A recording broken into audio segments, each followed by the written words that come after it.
Let's talk a little bit about why or how therapy works. And I'm going to approach this from the container of working memory theory. And those of you who are really into neuroscience or understand brain science well, sorry, I'll apologize up front. This is a highly simplistic video. It doesn't cover all the bases, but it works for my purposes.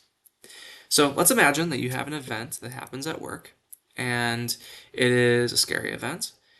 And afterwards, you had a supportive coworker or a friend who was able to debrief with you.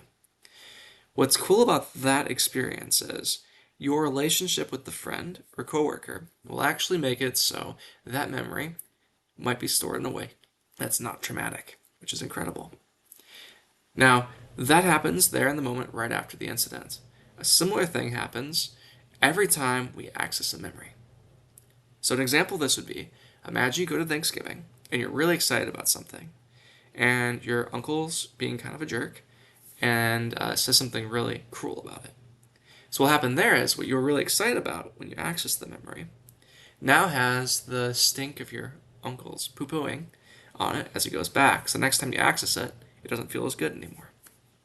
So from a brain standpoint, I got a little rubber brain here. Let's imagine our long-term memories are up here in the neocortex, and our working memory is more associated down towards our midbrain. So let's say in therapy, you're talking with the therapist about some event that was traumatic or scary or harmful about how you feel about yourself, the world, others, and all that.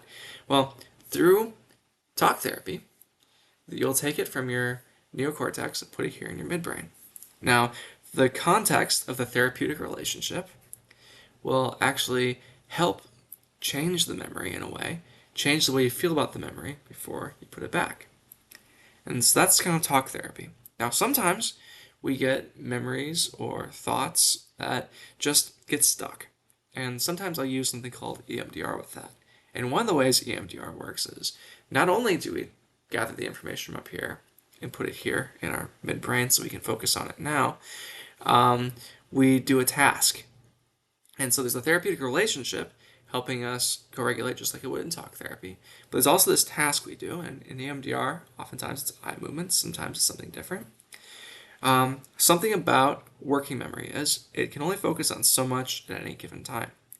So if some kind of task is done as you're focusing on it, such as eye movements, what happens is the distress, let's say it's a 10 out of 10, it'll cause it to drop more rapidly than if we're talking about it. But we also don't lose the piece of the therapeutic relationship that's really important in talk therapy. And so you kind of get both with the EMDR.